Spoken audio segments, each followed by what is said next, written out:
course. But the plow frame was shot, so you just get a new frame. Yeah. Because the plow system's wrong. I got to see all the rears to Oh, hey, how are you, Lou? How are you? It's good to see you. How you been? How's retirement treating you? Oh, yeah, I was going to say you were bored. All right, I'll make a plan for 65. Good to see you. Before I put you on the spot, the ale,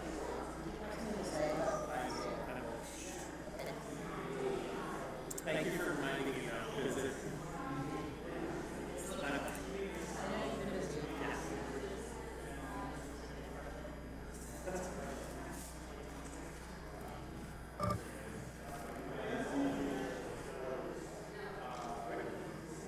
Almost ready.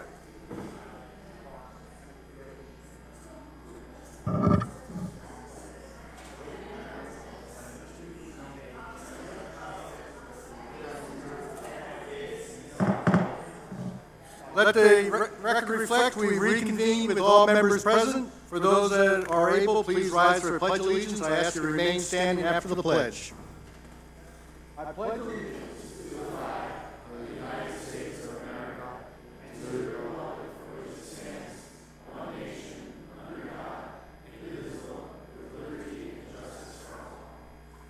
Please remain standing. Let us take a moment to remember members of our Borough, longtime Madison residents who we lost over the last couple of weeks. A Madison resident of almost 60 years, Jane Kinney Brun, age 86, died on May 27th in her home in Madison. She had a career as educator, most recently at Bonnie Bray School in Burns Township, and she taught at the school for underserved, at-risk youth for 25 years. She was born in Orange in 38. Was the daughter of the late Daniel and Betty Kinney. Kinney lived in Newark for 20 years before moving to Madison in 1958. She had been employed by Point Pleasant Board of Education, Madison, and then by Bonnie Bray. Taught children for almost 30 years in between raising a family of 5 children with her husband. She attended St. Vincent Academy in Newark for high school, graduated Montclair State, and with a Bachelor of Arts and Master's in Special Education from William Patterson. She was a member of the St. Thomas More and St. Vincent Church, and she was previously deceased by her husband of almost 42 years, Arthur, in 2007. She's survived by 5 children, Elizabeth Vacciano of Madison, Morris Plains Councilman Arthur Brun, Matthew of Madison, Edward of Franklin Lakes, and Andrew of Randolph. And she has leaves behind 12 grandchildren. We also remember Dennis Mullins, who died on May 22nd at age 80. His obituary was not available, but I can share some background on Dennis. He served in Madison Council for, I believe it was 2 terms, in the late 80s into the 90s. And I can tell you personally that his work was greatly appreciated by our residents because I ran against him in a secret re-election and I lost in a landslide, so he certainly was appreciated. He and his wife Judy, and who was a volunteer extraordinaire, owned Port Herbies for many years. He is survived by his children Pamela, John, Dennis Jr., and William, and 5 grandchildren. Let us take a moment to remember Jane Brun and Dennis Mullins and pass our thoughts on to the families and friends they leave behind.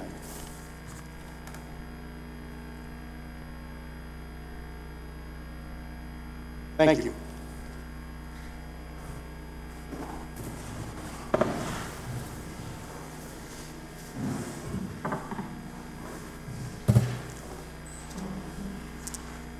I have a motion for the executive minutes of April 8th, 2024. So moved.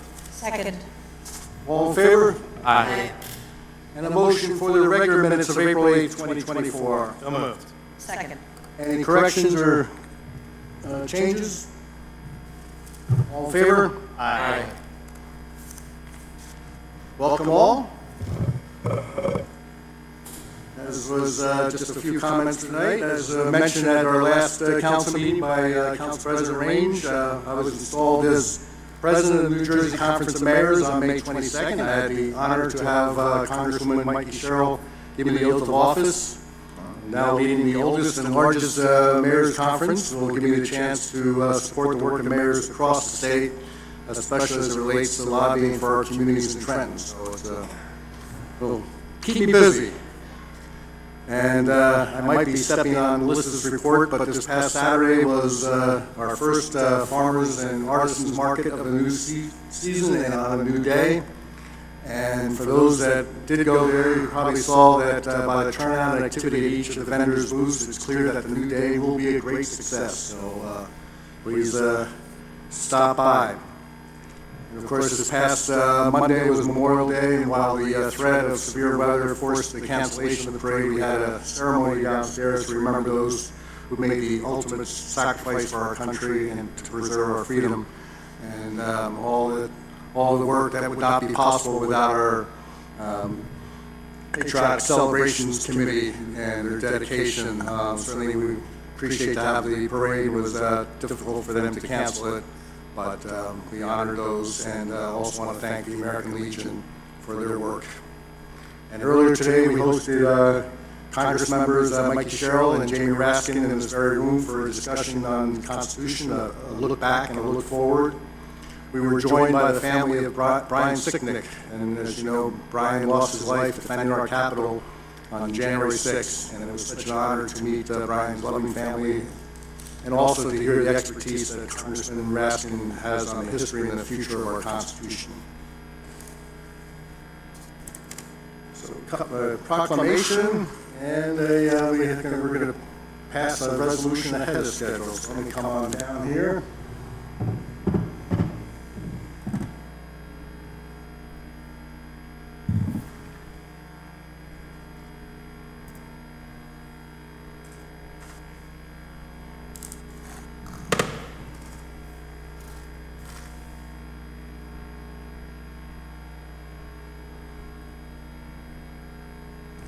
Bear with me, there's 5 microphones in here. I'm sure one's going to work.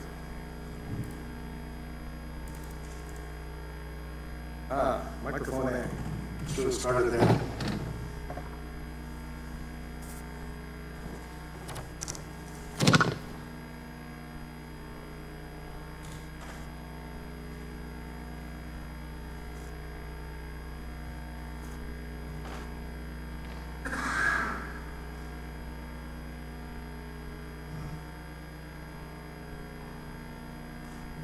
Can I have members of the HPC please come forward?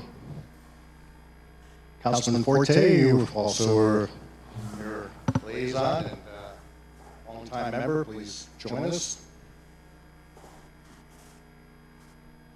This is a very special recognition. This is May is Historic Preservation Month, and so traditionally the HPC has recognized what normally has been homeowners that have restored their homes to their original character and really added and preserved what Madison is special, makes it so special. But this one is in a way above and beyond as far as historic preservation. And the recipient, Mr. Martin Heller, would have been here tonight, but feeling a little bit under the weather. But he said, please go ahead and present the proclamation, and he shared some comments I'll read shortly. I just want to show before I start. These will be on what was the Masonic Lodge for so many years, 80 years. Will now be in the honor of Mark Heller, his son, who died in 2023. His spirit lives on. And then the Senior Center, which will occupy the first floor, will be the Peggy Heller Senior Center, a woman of valor. And so not only have we preserved an incredible building, but it will be put to such a great use.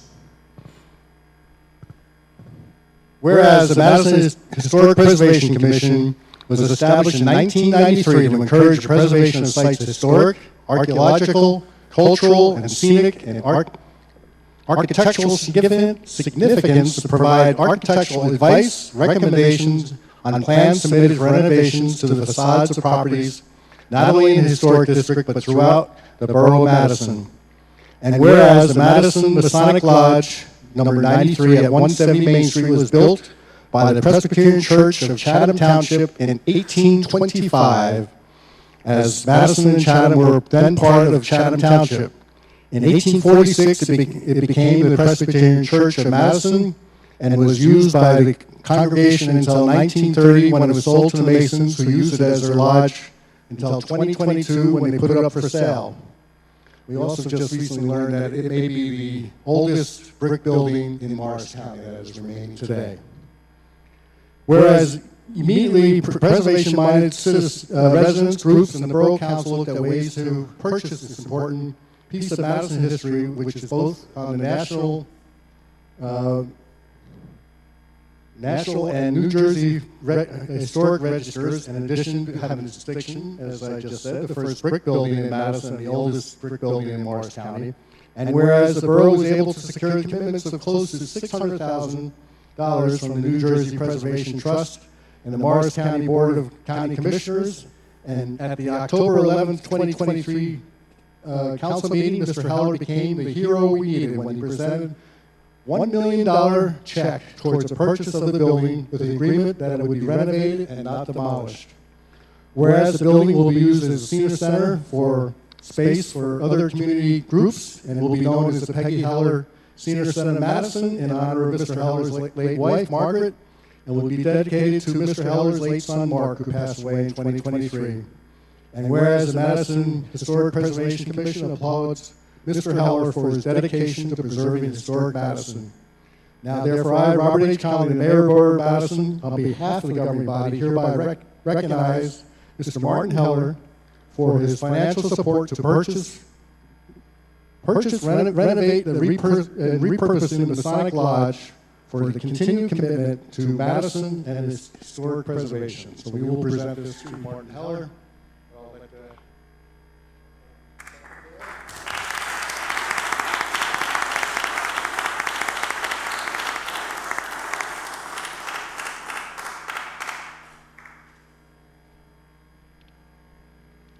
Before I read Martin's comments, just a reminder, there's different ways to be recognized for next May, and you can reach out to the HPC if you're thinking about renovating your house. It doesn't take $1 million check, but we'll certainly we'll look at that those options too. So this is from Martin. I have an anecdotal tale to tell. About 70 years or so, I got out of the U.S. Army at the end of the Korean War with an honorable discharge and some meritorious medals, no good conduct model though. I was a contentious young man and spoke to the captains and majors inappropriately as a corporal. This is classic Martin, if you know him. Fast forward the next 70 years, here I am a bit more moderate, and now I'm getting a wonderful proclamation honoring me for my contribution to help preserve this marvelous, majestic building thanks to the Madison Historic Preservation Committee. I do not deserve this honor alone, but I would like to share it with Ray Cody, who negotiated the acquisition for several years with 70 or so members of the lodge, making it economic for me to purchase it. I would also like to honor Jim Burnett, who saw that there was money in the budget for the various needs the building has, and finally, I would honor the mayor and council who encouraged and appropriated the funds needed and passed all kinds of resolutions to make it happen. This most lovely and stately building will be a memorial for perpetuity for my wonderful borough forever as long as Madison is. I will end by saying that this is a gift that will be most beneficial to our borough and its citizens, and I as a donor, personally the biggest principal beneficiary of this gift. Signed, Mark Tyler.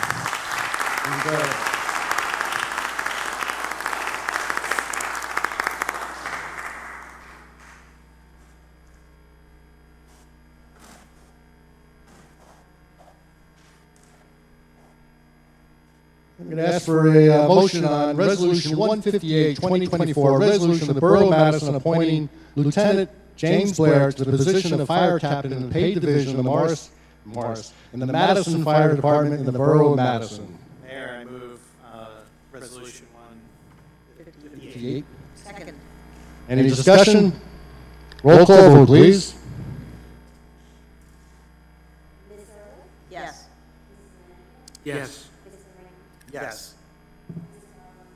Yes. Ms. Honahan? Yes. Mr. Forte? Yes. Captain Blair, please come forward. Family, come on up. Chief.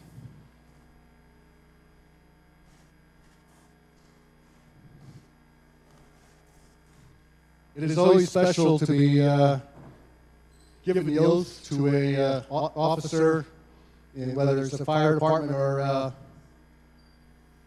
police department. But James and I go way back from the days when he was quite young and a whole lot shorter, helping Joe DiBiase at Central Lunch. And I think I shared this story before, but when my wife was probably about 8 months pregnant in the dead of winter, helping get her out of a snowbank and get her in our driveway way back when. He was helping people even before he became a firefighter. So this is a great honor. Right hand, left hand of the Bible.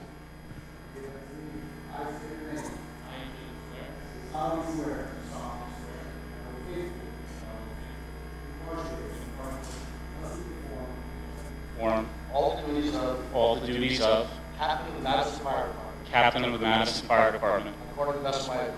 according to the best of my ability. Further solemnly swear. I further solemnly swear Support the Constitution of the United States. that I will support the Constitution of the United States And the Constitution of the State of New Jersey. and the Constitution of the State of New Jersey, I will bear true faith and allegiance and I will bear true faith and allegiance to the same and and to the governments and to the governments established in the United States established in the United States and in this state and in this state under the authority of the people. under the authority of people, so help me God.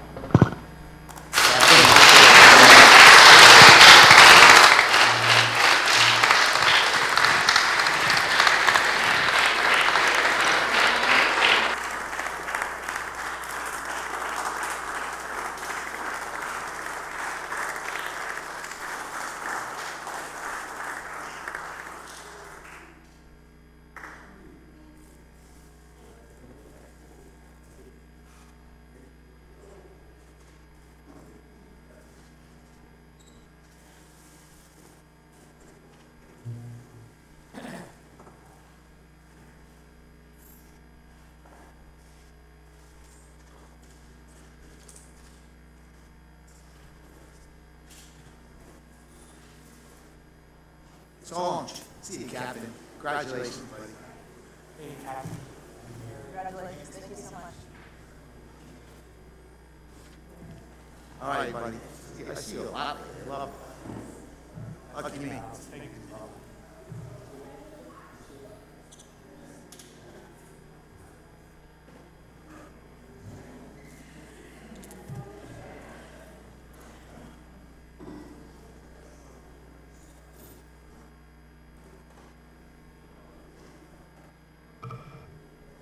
Okay, we now move on to reports from committees. Public Safety, Council President Range. Thank you, Mayor. On the consent agenda tonight is a resolution authorizing a 6-year agreement with the Superior Officers Association here in Madison. I'm grateful to both the Borough and SOA negotiation teams for their hard work to reach this agreement, which is beneficial to both the members of the SOA and the taxpayers of Madison. This agreement, which adopts the Borough offer from the fall of 2023, is being voluntarily accepted by both parties after extensive discussions with our arbitrator, Brian Cronick, and without the need for him to impose a final ruling. Okay. With this contract, we now have all of our bargaining units in Madison under contract. So that's great news, and thanks again to the negotiation committees who have worked on all of those contracts. Moving on from the police department tonight. On June 1st, the Madison Police Department will begin their annual Bike Helmet Awards program. The program, sponsored by DeFalco's Towing and in conjunction with McCool's Ice Cream, raises awareness of bicycle safety. Each young bike rider observed by a Madison police officer wearing a helmet will be issued a ticket, which is good for one small ice cream at McCool's. Please be on the lookout for our officers, and please wear your helmets while you are biking, whether you are a child or an adult for that matter. On June 3rd, members of the Madison Police Traffic Safety Unit and Community Relations Unit will take part in the bicycle rodeo at Central Avenue School. Students from 3rd to 5th grades will be part of the event, which will teach bike riding safety. Wearing your helmet and a tune-up will be performed on each bike. On June 5th, newly hired officers and Madison residents, Thomas T.J. Meter and Santiago Rendon, will graduate the Essex County Police Academy with honors. As we've noted before, both recruits were squad leaders of their respective recruit classes, which placed them in supervisory and leadership roles based on their leadership and hard work during the academy. The academy training was 6 months long, and both officers will now be assigned to the patrol division to begin their field training endeavors. Also this week, the Traffic Safety Division installed flexible bollards to prevent left-hand turns into and out of 6 Main Street, also known as Chipotle, Tino's, and Madison Mud. We hope these physical barriers will prevent the illegal turns that are dangerous and not permitted and already advertised by about 6 or 7 no left turn signs. But this is a good reminder, while you're not going to be able to physically make the left there anymore, to please obey posted traffic signs prohibiting turns and also monitoring speed limits as well as you travel throughout the borough. From the fire department tonight, the fire department continues to increase its call volume month over month, and already this year, as we go into June, the fire department has answered more than 750 calls so far this year, so that's a pretty astounding number. On May 23rd, the fire chief attended the Madison Rotary Club meeting and to talk about the fire department's new EMS program. The fire department has implemented a new Knox box electronic key system.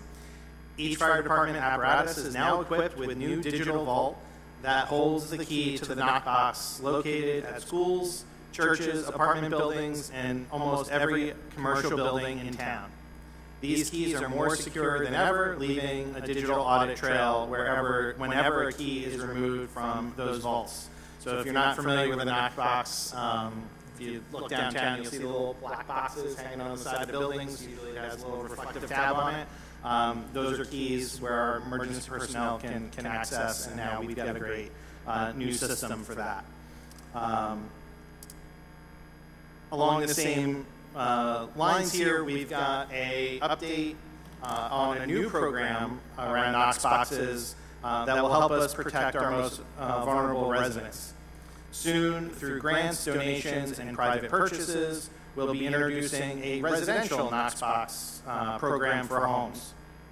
These special door hangers or mounted boxes will offer first responders a fast way into your home if you are having a medical emergency without having to potentially damage your home by knocking through the door or something. These boxes will hold the key to your home, and only the fire department will have access via the same digitally secured Knox box key used for the commercial boxes throughout town. More information on this program will be forthcoming. And that's all from Public Safety tonight. Thank you, Mayor. Very much. I did attend the Rotary meeting when Chief spoke, and he did an incredible job. So. Finance and Borough Clerk, Ms. Ehrlich. Thank you, Mayor. The Finance Department reports that the Audit Committee had its first meeting via Zoom on May 15th. The committee talked about new accounting rules and other areas that the auditor will be focusing on during this year's audit. There's a follow-up meeting with the committee to review the draft audit with the auditors on Monday, June 3rd. This evening, we have 2 small consent agenda resolutions to insert items of revenue into the budget. These are ministerial but important actions that must be taken. State statute allows us to modify the adopted municipal budget during the year so that the borough can accept and spend grant monies. Our municipal budget document includes a section for grant revenue and another section for grant appropriations. Tonight, resolutions 172 and 173-2024 modify the budget and establish the grant receivable and grant expense lines.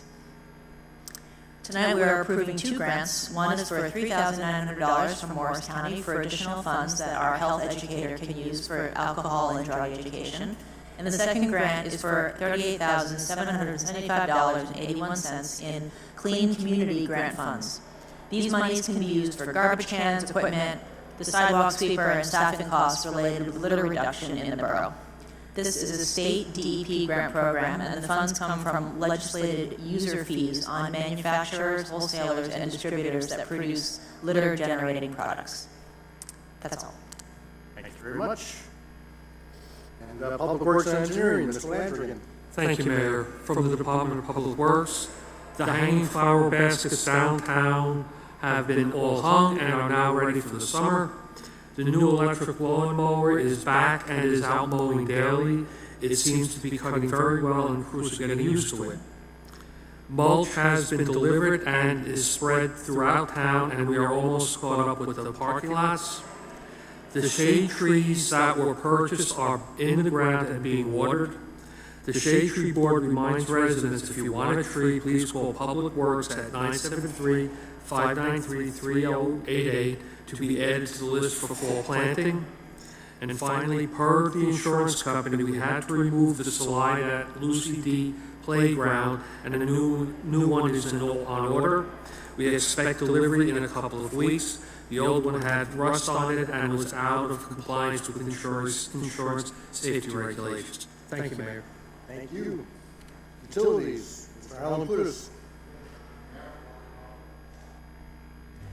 Thank you, Mayor. Welcome, public, council.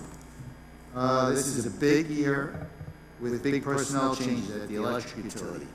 Tonight's agenda has a resolution appointing Vince Patty as the chief lineman, replacing Joel Phillips, who retired after 26 years of service. He will be missed.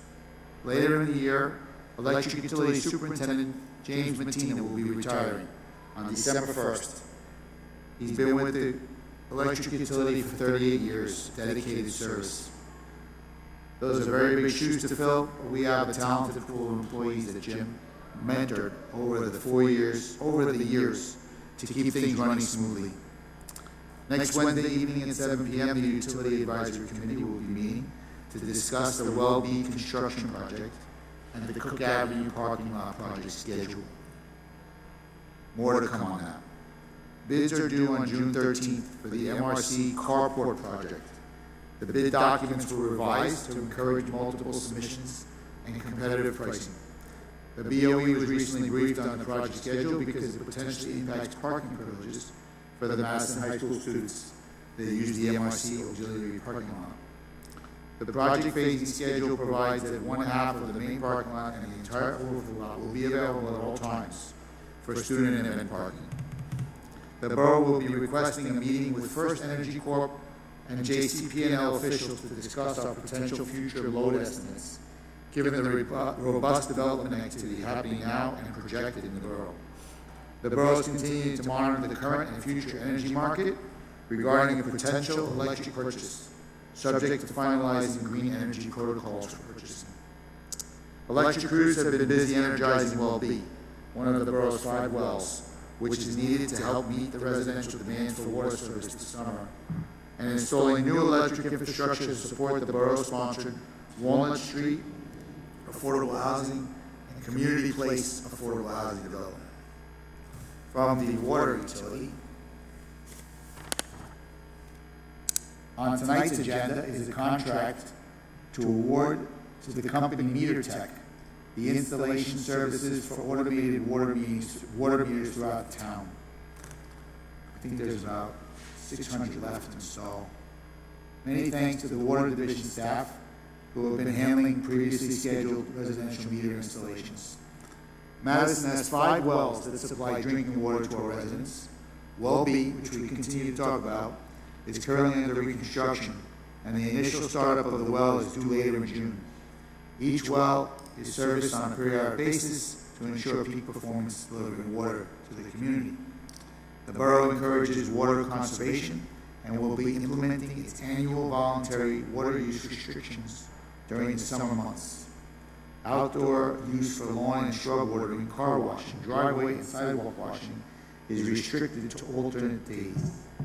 Residents and businesses with even-numbered addresses may use water outdoors on even-numbered days, while residents and businesses with odd-numbered addresses are restricted to using water outdoors on odd-numbered dates. The use of water outdoors is permitted at 12:01 a.m. to 8 a.m., and then from 8 p.m. to 12 a.m., midnight on the designated areas. So you may be washing your car in the dark. Yeah, I don't know about those times. Water division interns will be painting hydrants around the town, beautifying their appearance. That's all. Thank you. I think the hours were for lawn water and they're washing. Okay, I just do it all in one bundle. Yeah. It's a lot easier to wash your car when you can't see the dirt. Yes. Yeah, it'll always be clean. Community Affairs, Ms. Hanahan. Thank you, Mayor. The Downtown Development Commission kicked off the 2024 Madison Farm and Artisan Market this past Saturday, and it will be running through December 14th in the Prospect Street parking lot from 9 a.m. until 2 p.m. Hopefully, we can all get down there and enjoy the new vendors, the music, and the sense of community. Planning is also underway for Bottle Hill Day 2024, scheduled for Saturday, October 5th. From the Chamber of Commerce, the fire extinguisher inspections will take place Tuesday, June 4th, from 11:30 a.m. through 3:30 p.m. Their annual awards dinner will be held on June 11th, beginning at 6 p.m. Madison Community Arts Center has many things going on. Comedy will take the stage this Friday at 8 p.m. and 6 films will be presented in June. I encourage you to look at the schedule online, and the monthly Wednesday open mics will continue as has been happening. The Madison Public Library Adult Open Craft Night will continue its residency at the Art Center on Monday, June 10th. All are welcome to attend. Many other events are available and can be found on the website. Thank you, Mayor. Thank you. And Health, Mr. Forte. Thank you, Mayor. The warm weather brings ticks and mosquitoes, also thunder and rain. Residents are encouraged to protect themselves from ticks by avoiding areas with tall grass, weeds, and brush, wearing an EPA-approved repellent, staying in the center of trails.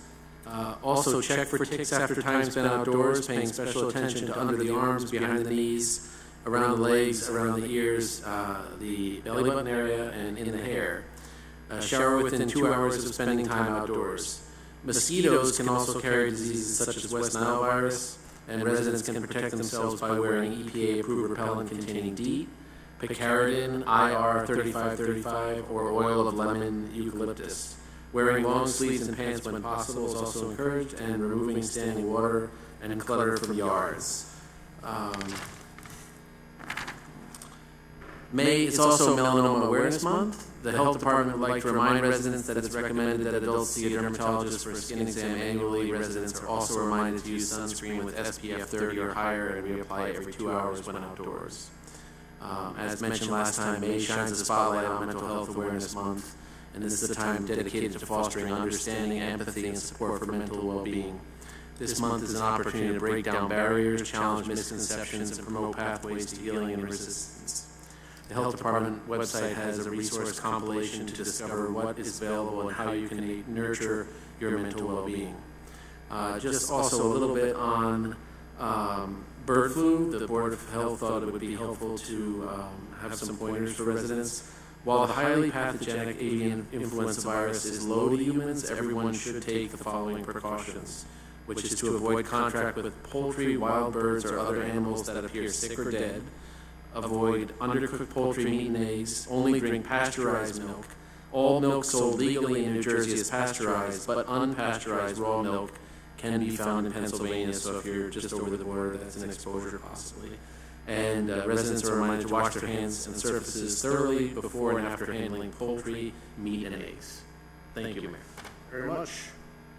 I don't know if anyone covered it, and so if they did, I apologize, but this Saturday at 9 o'clock is in honor of National Trails Day. We'll be cutting the ribbon at our new trails at Memorial Park, just opposite Longview Avenue, so please come and join us.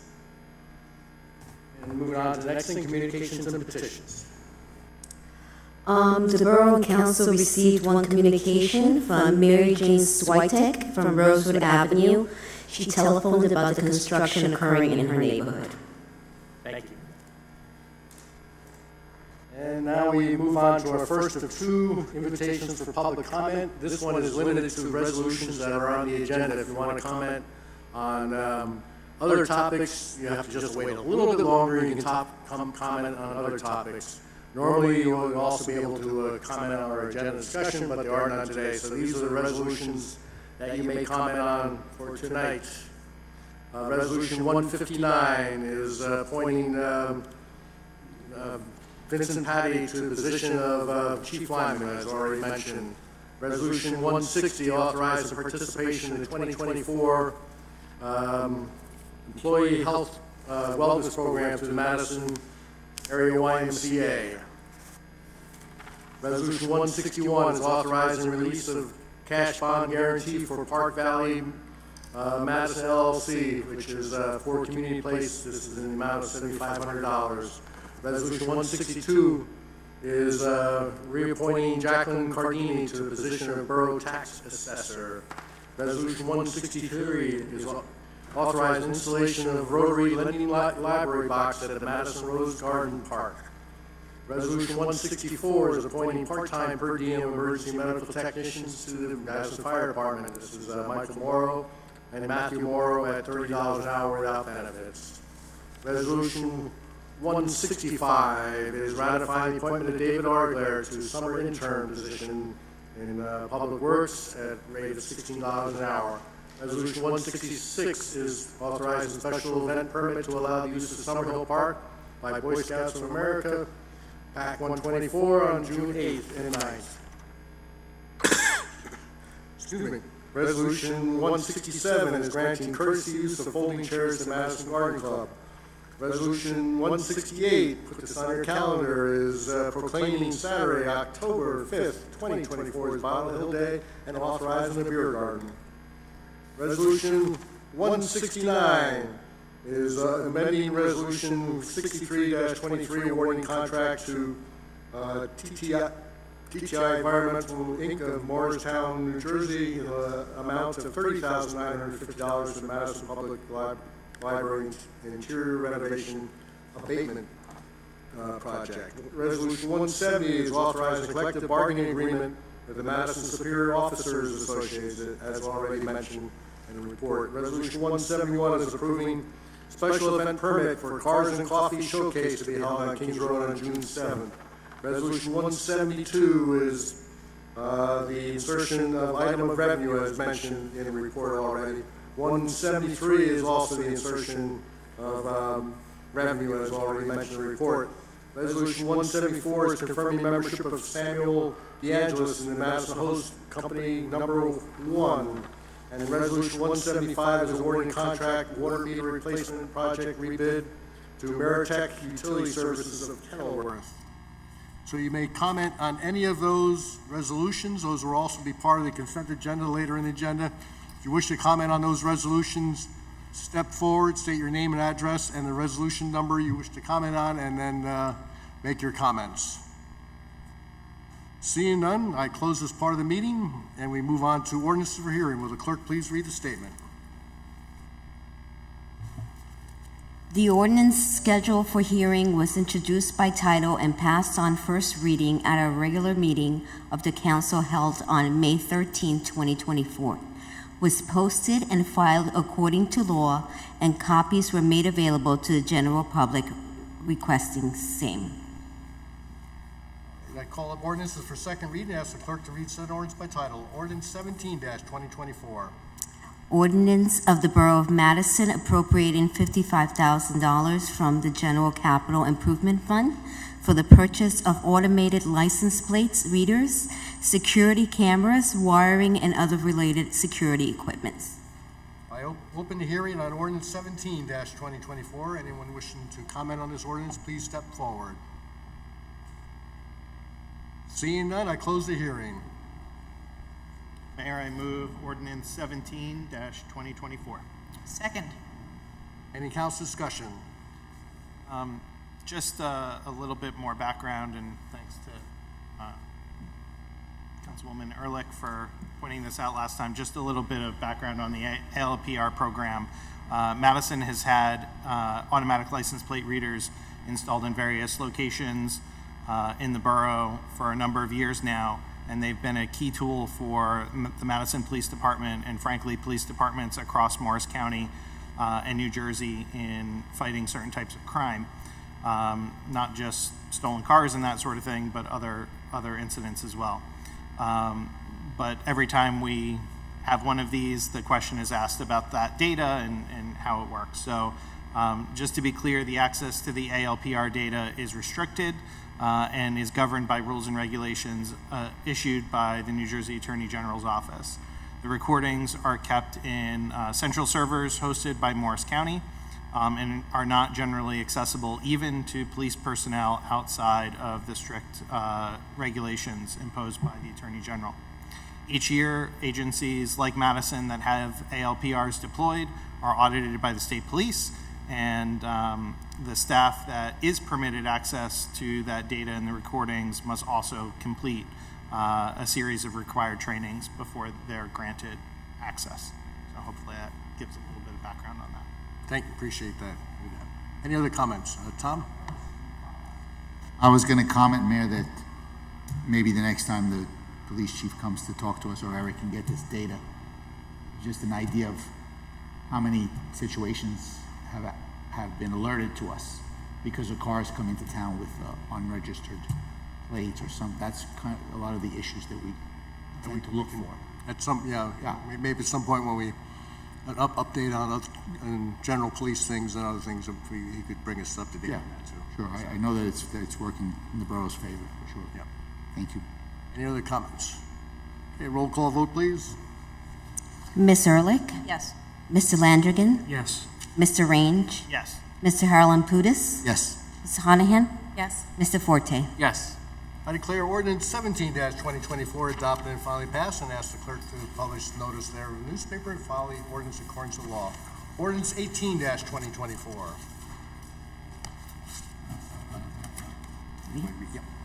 Ordinance of the Borough of Madison appropriating $25,000 from the General Capital Improvement Fund for the purchase of video and recording equipment for the police headquarters. I open hearing for ordinance 18. Anyone wishing to comment on this ordinance, please step forward. Seeing none, I close the hearing.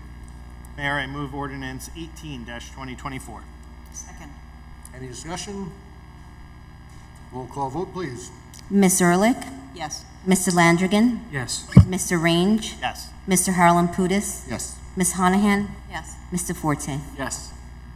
I declare ordinance 18-2024 adopted and finally passed, and I ask the clerk to publish notice there in the newspaper and file the ordinance in accordance with the law. We now move on to our second of invitation for public comment. This is when you may comment on any topic. If you wish to comment, please step up to the lectern, state your name and address, and write the same on the clipboard. Try to keep your comments to 3 minutes, but we do give you a 1 minute grace, and we'll stop you at 4. Yeah. Hi, I'm Mary Jane Sutek. I'm with Rosewood Drive. I have been a Madison resident since 1960. For a while, I moved right across Division Avenue, Kings Road, in Chatham, and now I'm home again for the last 3 years on Rosewood Drive. If you did the math, yes, I'm 64, so yeah, old. But I've seen a lot of changes in my 64 years in the town that I love. Some are good, some are not so good. Generally, a lot of the construction that's going on is fabulous. Unfortunately, right now what's going on next door to me, while it may be within code, it's not necessarily taking into account the residents that live on our street. And I'm seeing similar things around the town. So Ed is more able to speak to some of it, the preschool teacher. You can just actually bring that up to the clerk and then just. Oh, sorry. 2, 3 copies. Yeah.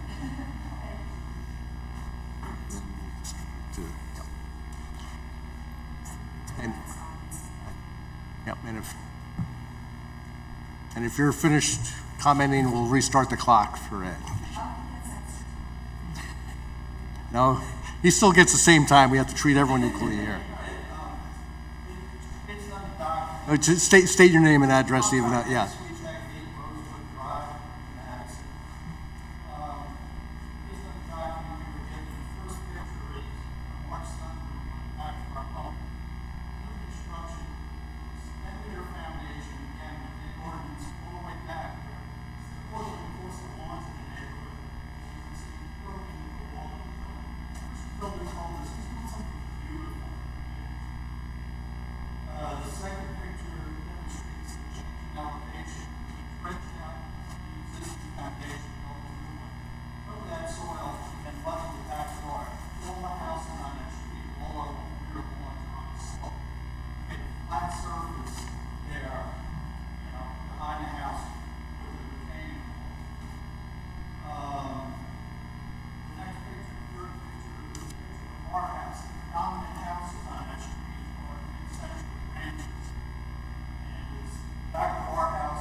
Rail, fence, whatever you want to put as a barrier.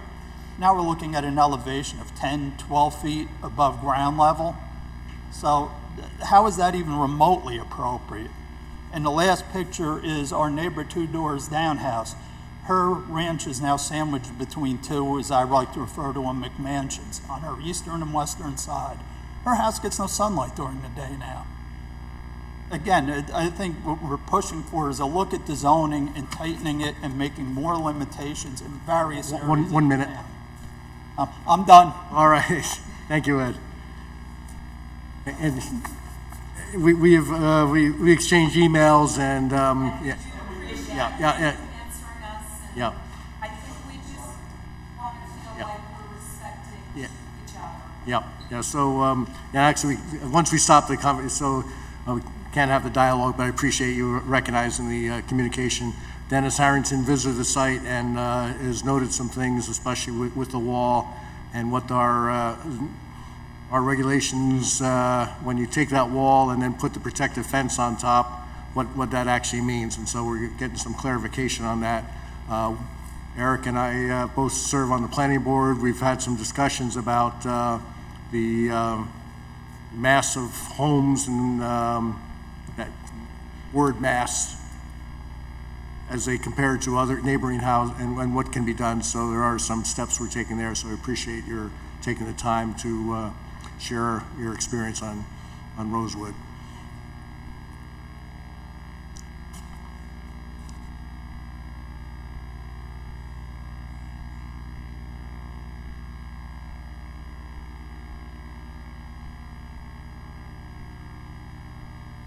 Hello, Brian Mortensen, 18 Myrtle.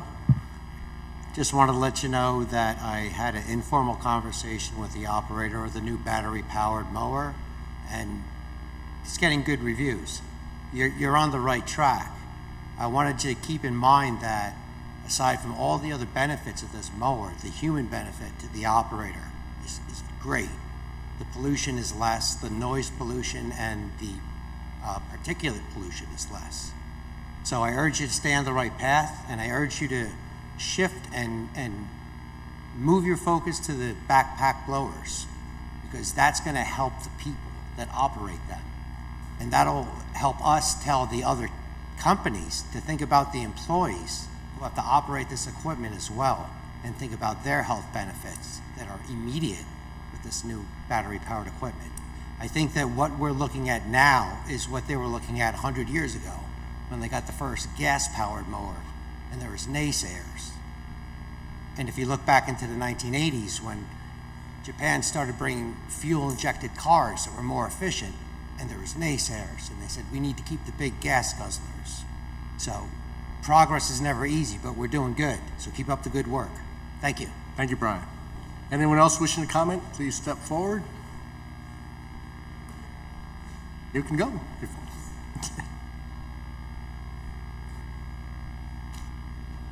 Doing this right for the first time, signing my name. I don't think I've ever done it. Okay, we won't tell anyone. That's terrible, is it?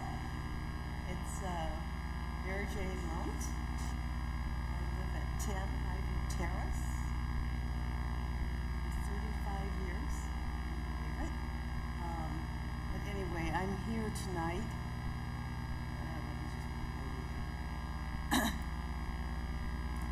On behalf of the Friends of the Dew Forest, which I also cannot believe that we've been a group of people that have worked together for the last 3 years for saving the environmental integrity of the forest. And I apologize to those people who know all this about us, but I just wanted to say that last Monday and Tuesday, as you are well aware, we had the hearing with Drew and Madison, and I'm very proud to say that the Friends of the Dew Forest were able to be there, represented by an attorney and an environmental expert, because we did file an amicus brief solely dedicated to the environmental issues that we are very concerned about that the Dew Forest is facing if some development should happen there.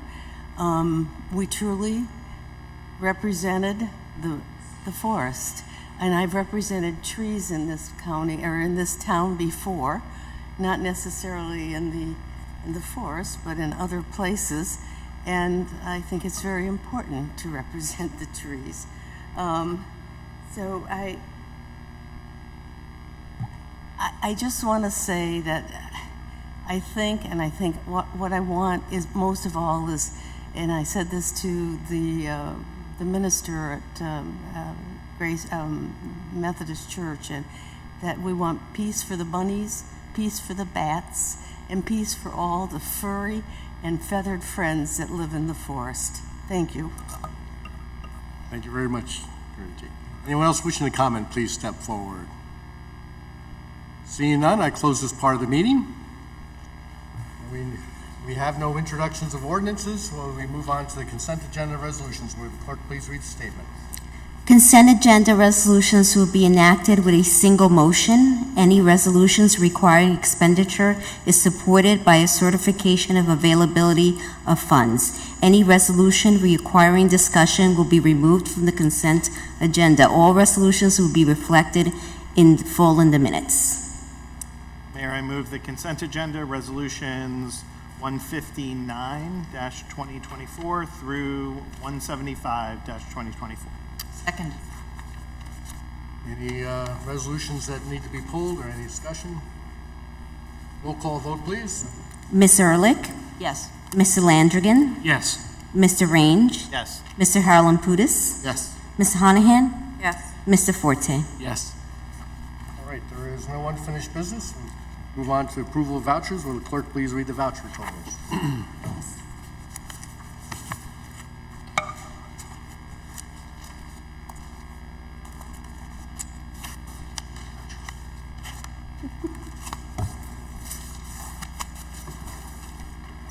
Current fund, $7,579,000. $566.96. General Capital Fund, $66,211.75. Electric Operating Fund, $432,299.03. Electric Capital Fund, $3,976. Water Operating Fund, $53,664.50. Water Capital Fund, $139,208.59. Trust funds, $149,649.68. The total is